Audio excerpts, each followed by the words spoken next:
If you could share a message with humanity, any message at all, what would that message be? Make sure that every single thing that you do in your life is done with love. And if it's not done with love, don't do it.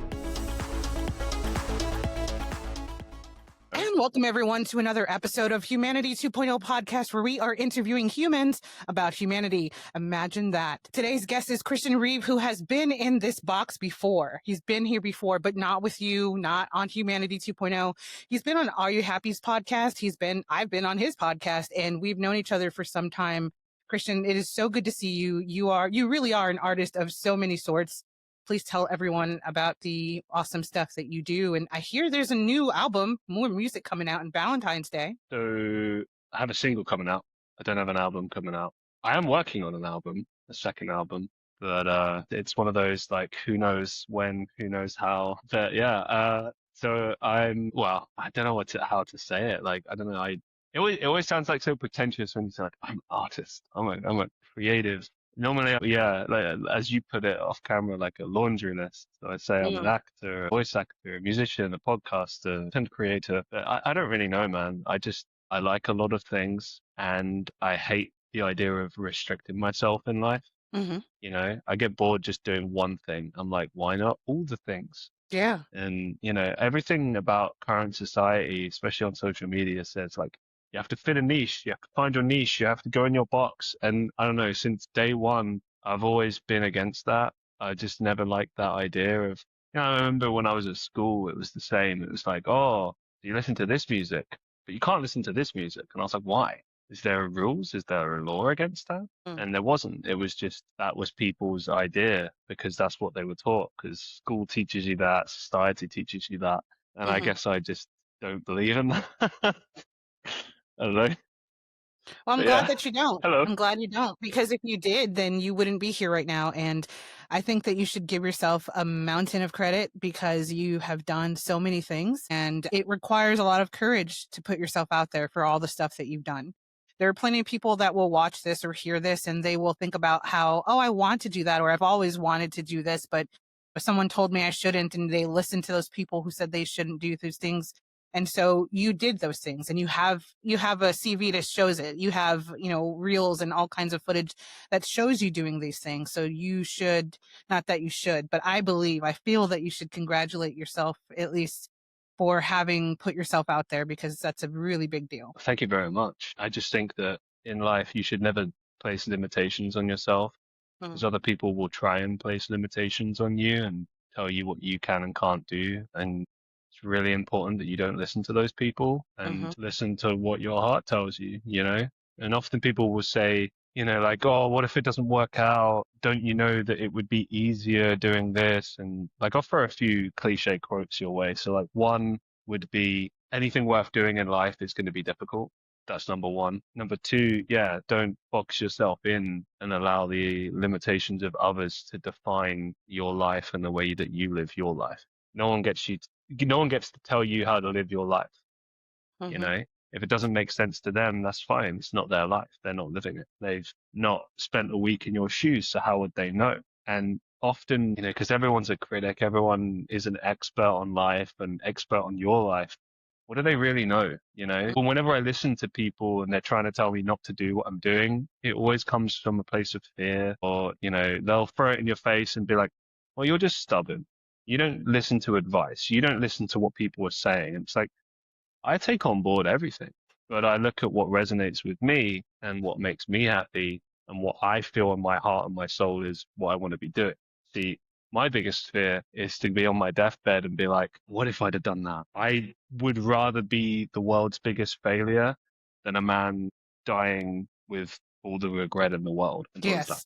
100% agree. I actually took some time off in between having my company and then severe burnout for a year and a half. And during that burnout period, I got a regular job as an adjuster for claims. And I remember being so frustrated and upset and physically not well, because I wasn't being creative anymore. And it used to really eat at me. But at the same time, I was still burnt out. So I was still kind of healing, that part of me that was exhausted.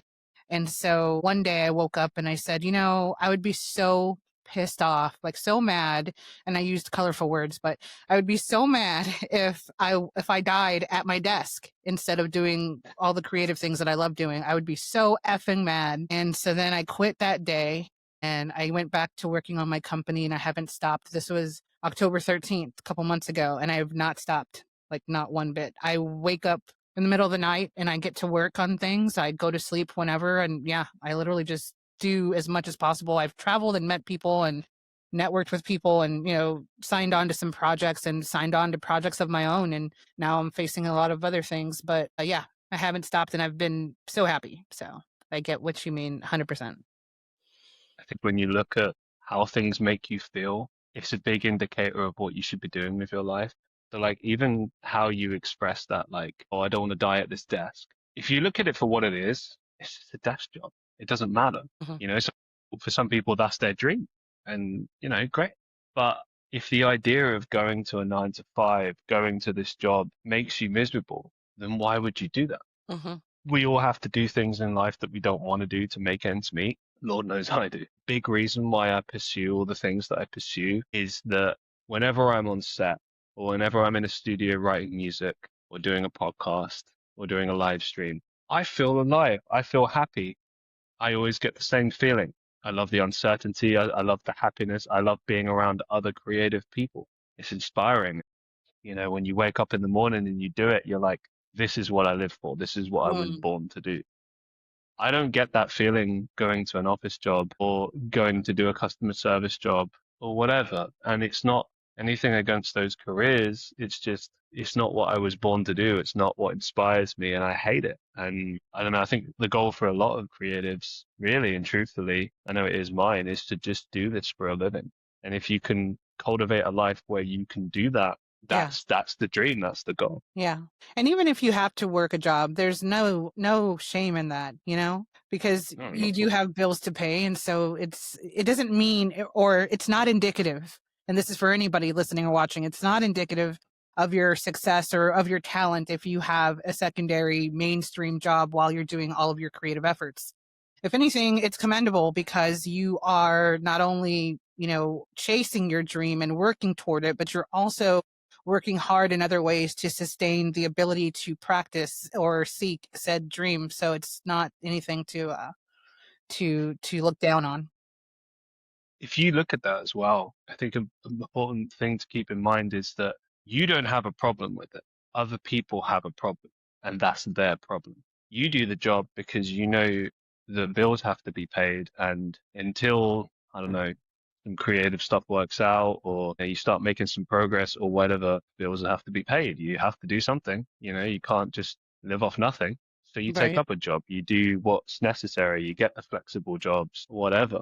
I find that everyone around me that has something to say that's critical, often they're not like everyone I meet that's a creative never says these things to me. The Mm. only people that are creative that ever say anything critical to me or try to tell me not to achieve my dreams are people that have given up on their dreams. And I think that says Mm. a lot Mhm. because every other creative gets it no matter where they are on the totem pole, if they're successful, if they're in the middle, if they're just starting out. Like I know a lot of different people from a lot of different industries, and they all say the same thing, and they all have the same positive vibe. Even when it's like a difficult project or something, maybe Mhm. they're not as interested in, they still love it. I think that a lot of this comes down to how people identify things, because that's one thing that's carried throughout the years is this idea of identity with a career. People will say to me, well, what do you do for work? And I say, well, I do a bunch of different things, and I'll list off the things, and then I'll get to like, oh, and I do a bit of like hospitality work, and they're like, oh, okay, because they Mm. were waiting for that thing where they could be like, oh, so that's what you work in, that's you, that's that box that I'm going to put you in, because I don't care about all of the other things you said, where you said you were an actor or a musician or whatever. That's not you. You are in this box, and that's where you will be. And it's like, well, that's their perception. That's Right. what they think because that's how they live their life. They live their lives according to status. If you look at society, everything is based around that. Always, it's never how are you, it's always how rich are you? Or how long have you been with your partner? How many children do you have? How many cars do you have? Do you live in the rich part of town? How many followers do you have? Right. It's always that. take, for example, my podcast as an example, right? I've done my podcast for 6 years. I've identified, interviewed hundreds of people all around the world. The question I get asked is never, so how many amazing conversations have you had? Or what did you learn? Or, what did you get from it? The question is always, do you earn money from that? How many Mhm. followers do you have? Always that. Because that's a big problem in society is people judge people and assess people by their perceived value. If you Mhm. are not at this level of status, then I don't respect you. I don't care for you because you're not worth my time speaking to because you don't have this status. And I think that that's sickening and crazy, to be honest. Yeah. Yeah, it really is. I'm curious about the perspective on humanity on your side of the pond versus ours. You know, Mm. like I imagine that people look at things differently and they see humanity in a different way. So can you give an example about how people in the UK perceive humanity and just I guess what is like the current temperature on, situations all over the globe? Like what are they thinking? Traditionally, it's always kind of been this melancholic atmosphere and attitude. We have a dry humor in this country, in this, sorry, I should say nation, because the UK is comprised of different nations. You've got Hmm. England, Scotland, Northern Ireland, Wales. It's comprised of these different countries, each with their own Hmm. individual cultures and different ways of looking at things and different approaches. Generally, though, like I think it's a sense of melancholy, especially with English people, and I don't know, like we complain a lot, but we enjoy a great many things. And I think we make the most of the moment. I would say a lot of British people live in the moment and don't necessarily always think about the overall. And I'm not saying that no one does. I've Yeah. noticed over the years that, classically people live for the weekend. If you would ask the average British person walking down the street, I think they would probably say that, they're just living in this moment and maybe they're trying to build a family or whatever, a career, but generally they're living in the moment. But I, I like I don't that. know. That's It's pleasing. hard. It's a hard question to answer because like there's so many different types of people in Sure. this country in this nation. There really is no wrong answer because it is based off of your perception. So there's no wrong answer. But that you've given enough. You're free. I enjoy British people. I do. I love your humor and melancholy way of life. I always have. And I would I like to think we find like to out. mock So life. We like to mock life yes, because life is yes. ridiculous. I think like I've noticed Americans often will look at British people as being like, oh, like maybe they're aggressive or their sarcasm is bordering on brutal. And it's like you have to understand that we look at things. It's like a form of therapy. Like, maybe the weather's terrible, maybe we're all like dirt poor, but we make the best of a bad situation. There's a lot of things that pass down through the generations. Like the classic like keep calm and carry on thing. Mhm. People think in this country often look at things from that perspective of like, okay, well, I'm just going to make the best of this, enjoy the little things and hope for the best. And yeah, I'm going to make jokes. I'm going to make some brutal jokes and maybe that'll come across as flippant or aggressive, but it's not really meant that way at Yeah. all. Yeah. And I guess Americans are even more so curious about you guys nowadays because it used to be the case that, we watched British television and that was the extent of our knowledge of England. But now it's everywhere. I feel like people are more so curious about the British way of life and all of the other nations and such. I'm curious about life with the monarchy after the Queen. What is that like? Before I get into that, I just want to address what you said. I Mm-hmm. think it's really important because if you look at American media throughout the years, people often wonder, like, why is it? Because I think that Americans and the rest of the world often have a very skewed understanding of what British culture is like. If you look at the average show that comes out of Britain, it almost makes it seem like we're all rich, more middle class. We're all drinking tea, eating scones, and playing cricket, and we all live in nice country houses. And it couldn't be further from the truth, Mm-hmm. or it'll be too far the other way, and it'll be like we all live on council estates and everyone's piss poor. Like there's a lot that's ignored in the middle, and unless you live here, I think often you don't get a good kind of breakdown of how it actually is. And every country is guilty of this as well. It's not just England, but when you look at the key exports, obviously that's often what you think, because films, TV shows will give Sure. you an idea, right? And people base their opinions often on that. I know Right. with American media, especially in the 2000s, it made it seem like everyone in America was like a redneck or just trashy, and reality TV was to blame for that, because they Mm. would go to like the poorest areas, or they'd find the craziest people and be like, "Oh, this is what all Americans are like." And it wasn't until I went and visited the States in like 2014 that I realized, like, oh no, just everyone's normal. Like, there are crazy people, but everywhere has crazy people, you Mhm. know. And unless you go to a place, I don't think you get like a real like understanding of what people are actually like. So I would Yeah. say, I guess my point is that try and visit if you can, or do your research and try and find out like what a nation actually is like. But Mhm. to answer your second question, what is it like after?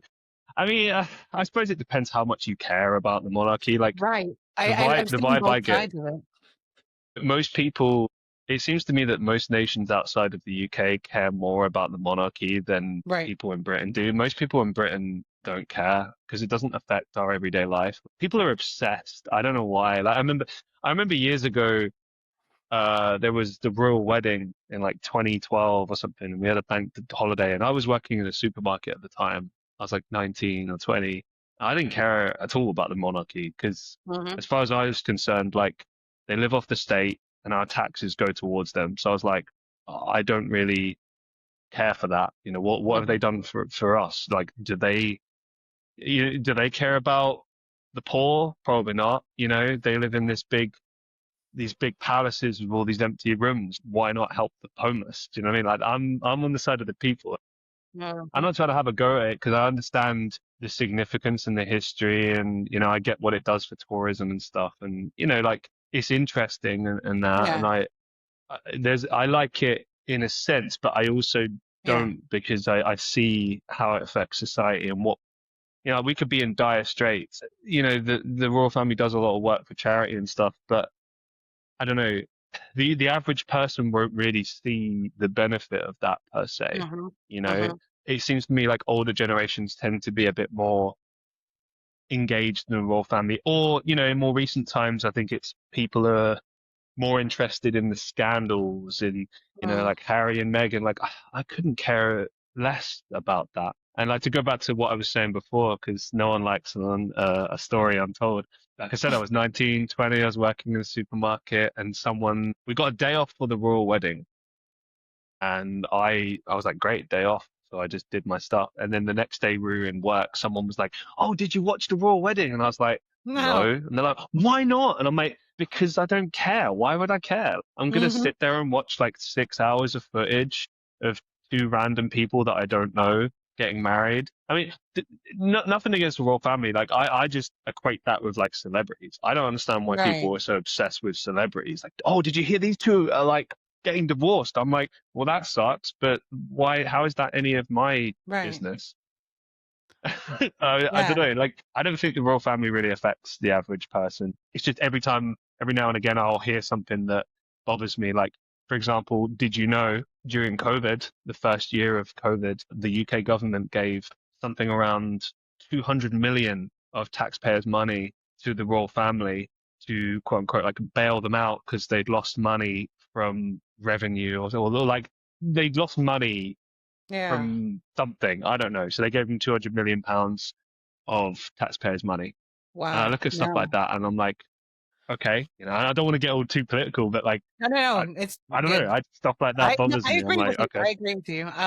I can understand that there will always be a historical significance, but there is also an antiquated way of life that they really should pivot from. They really should help the people way more than they do. That's totally true, and I'm curious to see like if that will come to pass. Within this century. I mean, it's already like they've been trying to do it for years. Like, I Mm. think I've heard people speculate that the whole reason that the current look of the royal family and everything is down to they made a decision years ago apparently to like invite cameras in and open Mhm. up, and that's why like shows like The Crown exist and Mhm. stuff, and Mhm. why like you hear or like they're releasing books on each other and they're like talking about each other and they're letting people into the palace more and doing interviews and all this, and it's like I think they're trying to humanize the royal family and make them more accessible to the average person, but the I reality think is, how on earth could it be more accessible or relatable to the average person? Like the average person doesn't live in a palace,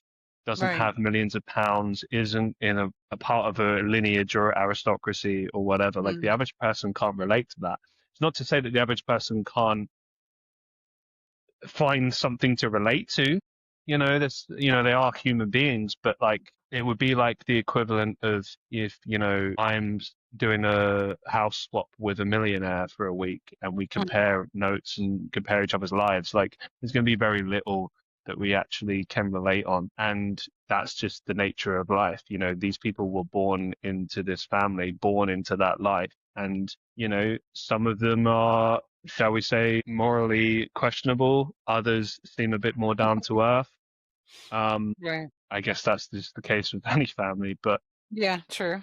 I don't know. In the context of the UK, I just look at it as a bit of a drain on the system, but also it's part of culture and history, and it's part of tourism. If you would abolish it, you'd abolish part of Mm. tourism. A Yeah. lot of people come to the UK because they want to see you know, Buckingham Palace, Tower of London, the Crown Jewels, all this. It's it's tourism. They want to see Downton Abbey. Yeah.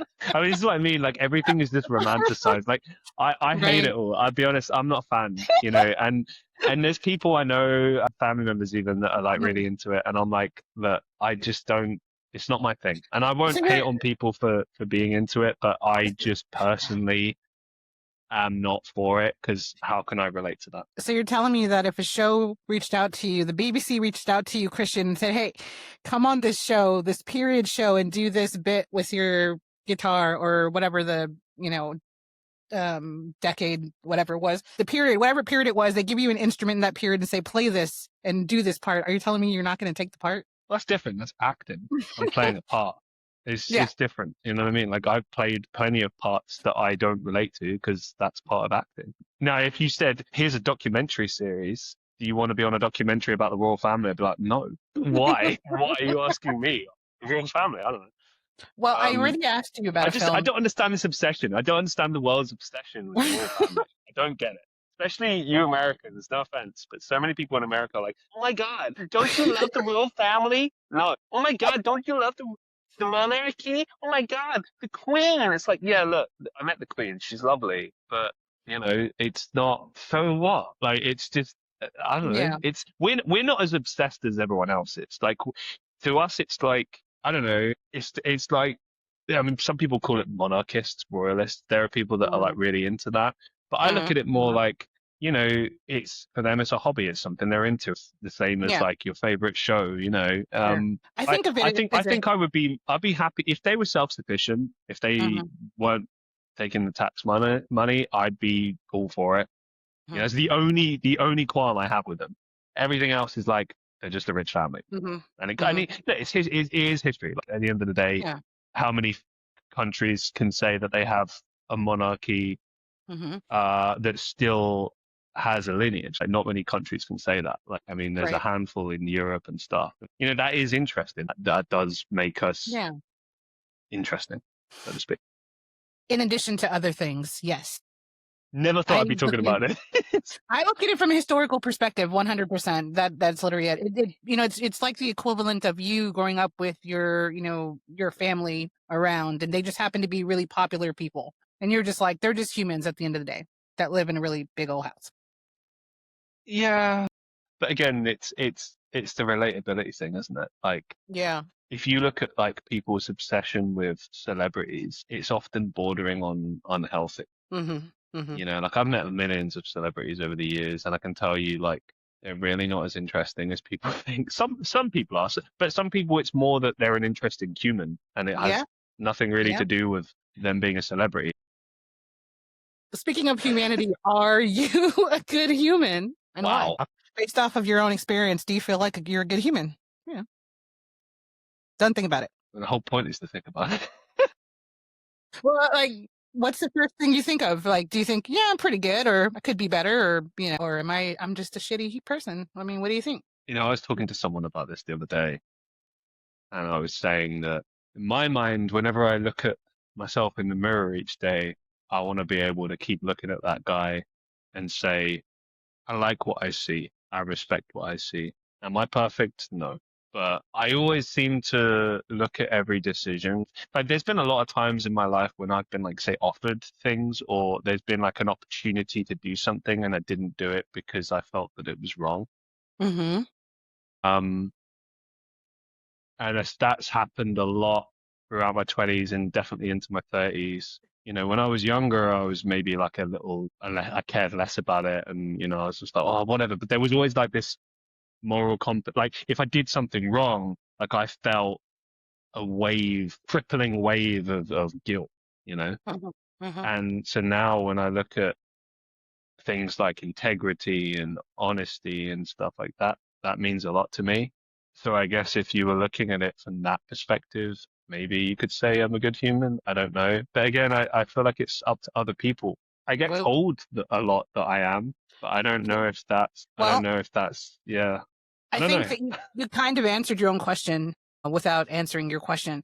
So, people say, "Hey, you're pretty cool, pretty good human," and then what you said about looking in the mirror and respecting yourself, I think that's a huge deal. I think if you could still look in the mirror now, after having lived those many years doing what you did, and still look at yourself and be able to look yourself in the eye and say, "I respect that guy," that's everything. You're a good human.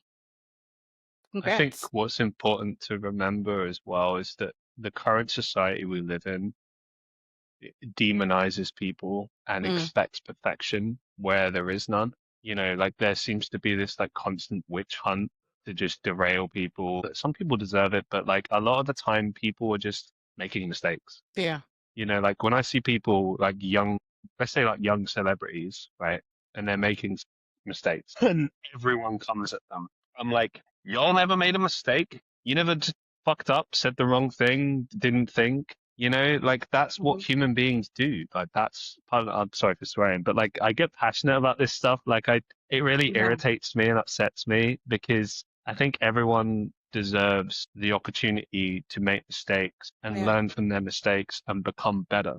It's like when people live in the past and they'll like bring up stuff that you did years ago and be like, you remember when you did this? You're a terrible person because, you messed up like 10 years ago and da da da da da. Da. And it's like, yeah, but like that was 10 years ago and Mhm. I'm a different person and I would do things differently now. Like I think if you can look at a situation and be like, I did the moral thing, I did the best that I could do, and sometimes you mess up and you have the courage to like own up to mistakes and be like, you know what, I messed up. You know what, Mhm. I'm sorry, I made a mistake. I can think of mistakes I've made within, say, like the last 5 years, and people stood by me and my supporters, close Mhm. friends, family, and they looked at it and they went like, this isn't you, or like you're better than this, or this is the low point, but what's next? And I always look at that. What's next? How do you Mhm. choose? What do you choose to sit there and be a victim and blame other people? Or do you choose to get up and be like, you know what, I messed up.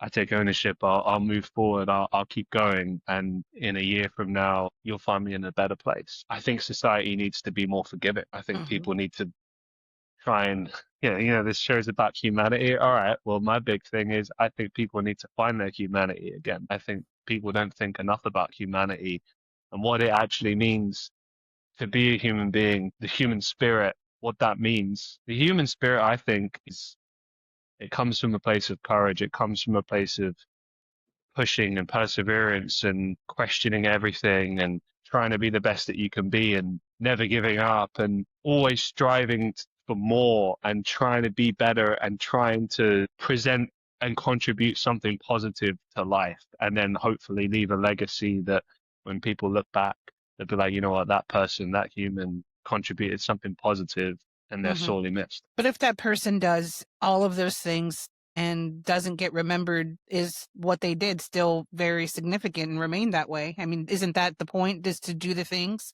regardless of what people remember about you? Yes. I love everything that you just said.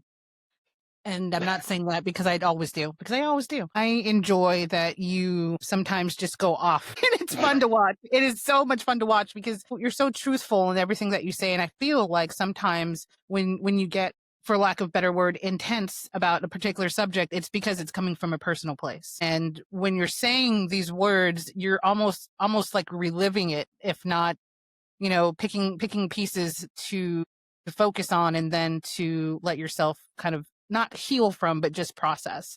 And so it's really interesting to see you speak on things, because I feel like there's all of these levers and, buttons going on, and it's really fascinating. But at the end of the day, you are correct. We don't know, who we are anymore. We have, transitioned from being human and thinking about humanity into, focusing on things that we shouldn't be focused on, or being focused on being polarized and hating everyone that's not like us, or reality television, or what's coming on next, or we're focused on everyone else but ourselves, where we have to start, right, doing a self-discovery and saying, who are you as a human, and then how can I help other humans be better humans? And that's the whole purpose of the show, is to discuss humanity and let us see ourselves for who we are, and then who we could be as well. Because of all the years that I've interviewed people, whether it was about happiness or humanity, I've observed, quite a few things. But one of those, or a couple of those things, is that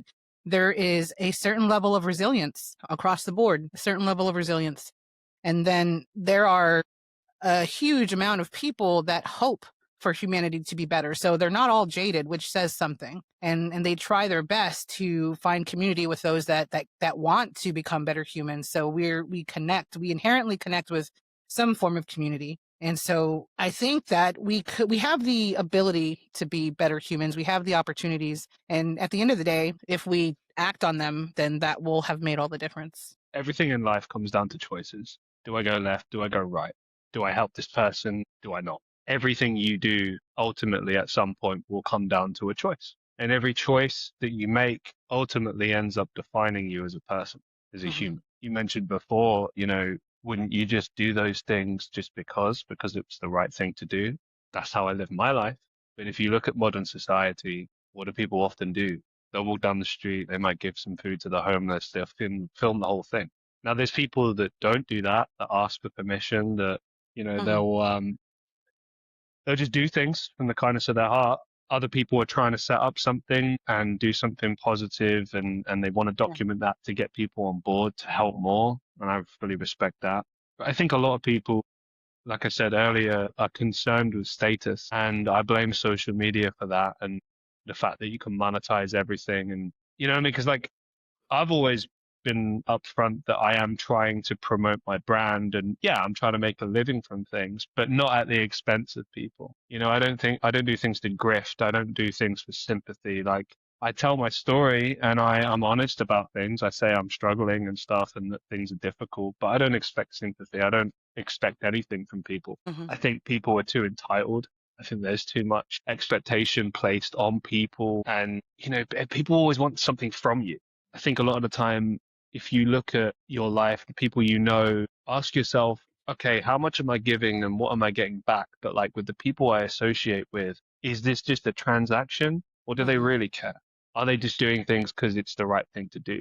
Like, I love this saying, pay it forward. I live by that. I love that. Because, like, while I might not be in a position where I can like help everyone, there's always opportunities where I can, and I go for it and I do it.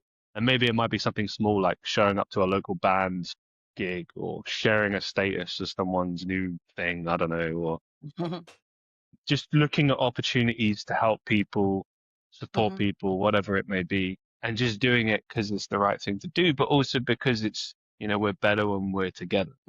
So much of what I've learned in the last couple of years is that when you're going through the hardest times in life, only a few people will show up and actually be there for you. Many people will turn their back on you and betray you, ignore you, treat you differently. It's funny, like, for a white man, you'd think that, okay, I'd have it easy in life. Everything would be easy, right? You hear people talk about privilege and stuff, but, I talk to a lot of my friends people of color, etc. I don't know what the modern saying is, but we'll talk about our struggles, and it just sounds very familiar. And I'm like, that's interesting because he's actually going through real stuff, real discrimination and whatnot. And I'm not even going to remotely say it's like the same, but like I do experience discrimination on a level where like I get treated differently to other people. And for the longest time, for years, I looked at it like, oh, maybe it's who I am. Maybe I don't know, controversial, abrasive. Maybe there's something about my character that puts people off. And then I realized I think it's because I'm not cliquey. I don't entertain drama. I tell the truth, and I think that bothers people. Authenticity bothers them. And I'm like, why? Why does telling the truth and being authentic bother people? And then I look at the people that like me and want to connect with me, and it's because of that. Because I don't like it is because I don't bullshit people. I'll tell you exactly what I think, and maybe it's not what you like to hear or what you've been told a million times, but it's definitely going to be something that you need to hear, and it'll be real every time. And I think ultimately that's so much more valuable than people just telling you what you want to hear or trying to just, I don't know, stroke your ego or whatever. Like, I'd rather people tell me the truth, tell me how it really is. But so much of it is clicky and just, I don't get that. A friend of mine, I remember I was going through some stuff about a year or two ago, and he just said high school never ends. And it annoyed me, but he was right. It's true. It's just the same bullshit again and again and again, only now you're an adult. But the big difference is you were forced to go to school. You were forced to associate with the same people every day. In life, you don't have to. You can make choices. It'll be harder and there'll be difficult, uncertain times, but you can still have some ownership over your life, and you can still try and steer it in a direction that favors you. And it might take time, but eventually you'll get choices again. I think it always boils down to that. Yeah. Yeah. And also just like not just like the choices, yes, no, this, that, but also mindset.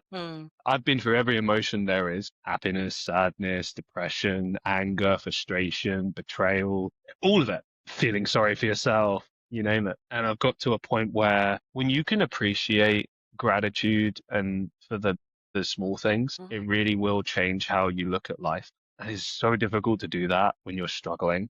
But and I'll give you an example, when you're not able to eat properly, when you're not able to pay your bills, when you're temporarily homeless, things like that, you start to realize that all these things that you worry about just don't really mean much in the grand scheme of things. What matters is, can I survive?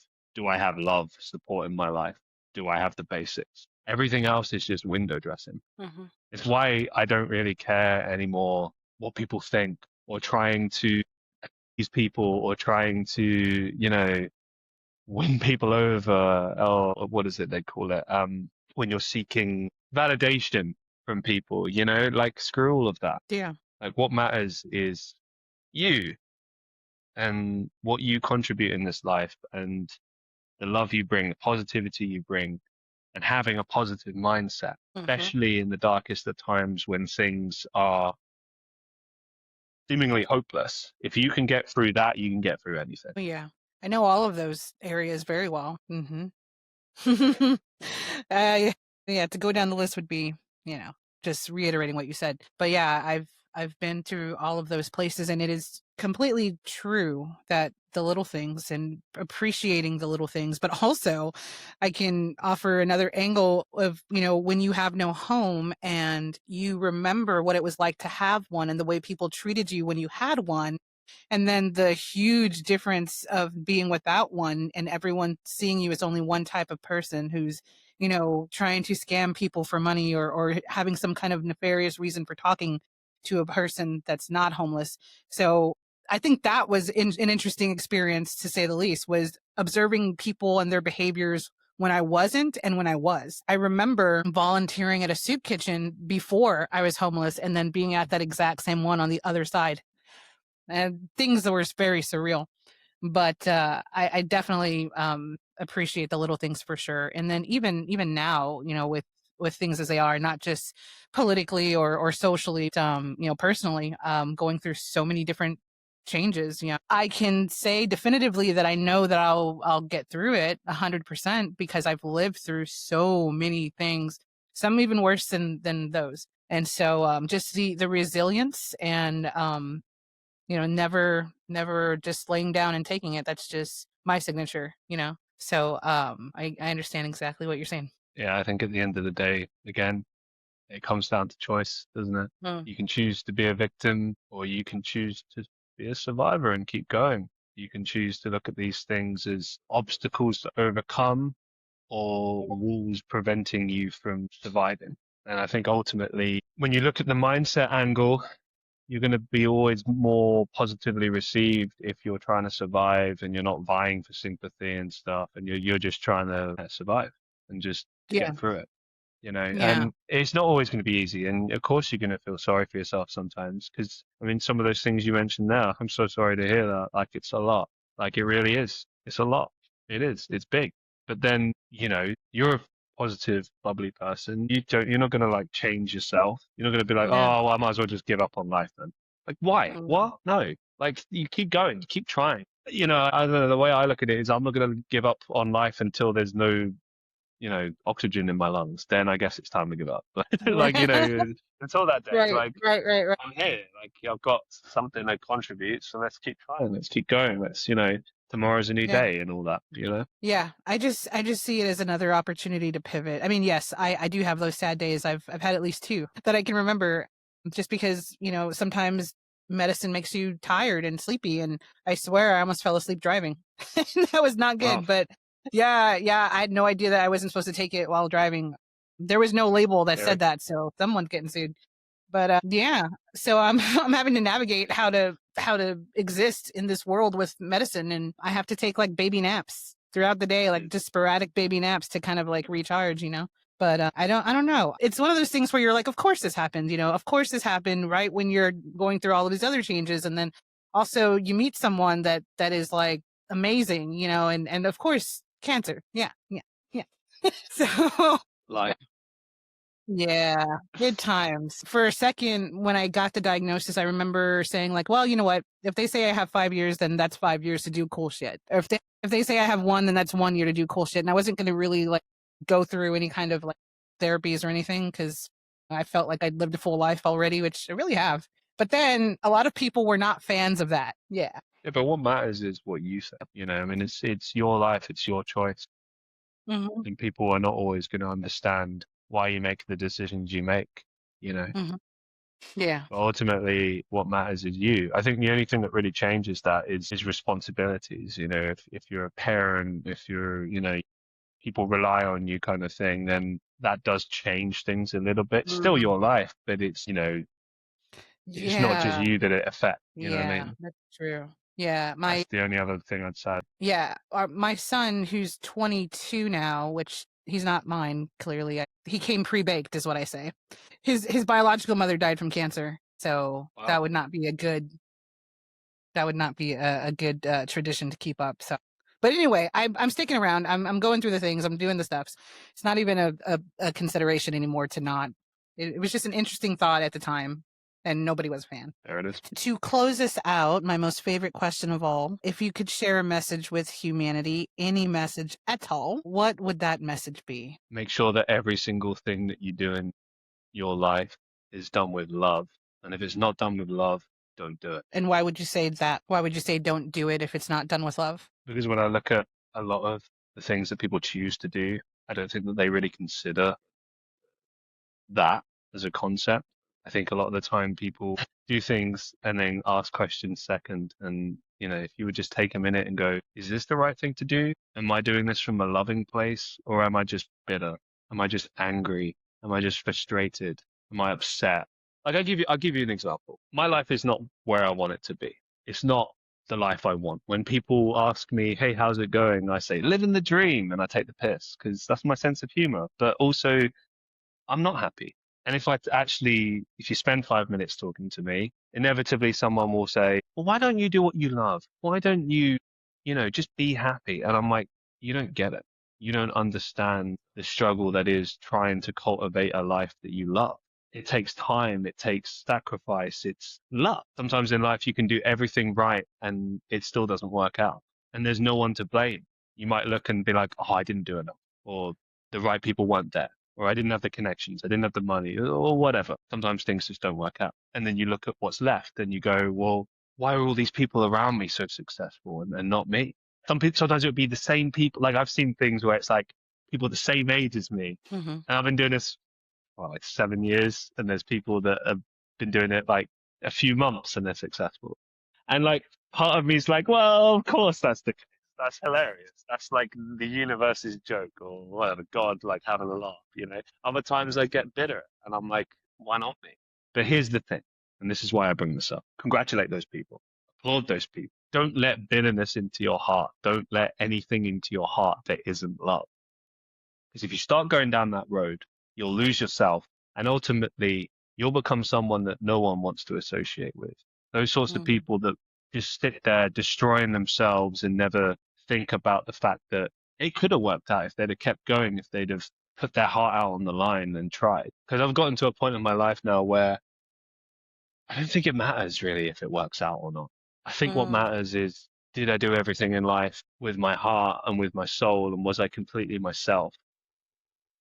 Because I'll be honest, you meet the right person, it does kind of shift the way you look at things. And I know it's shifted the way I look at how I'm approaching things in my life. I'm going to keep pursuing these things probably forever. And, you know, it's just who I am. But I think you have to look at it like, am I pursuing these things for the right reasons? Mm-hmm.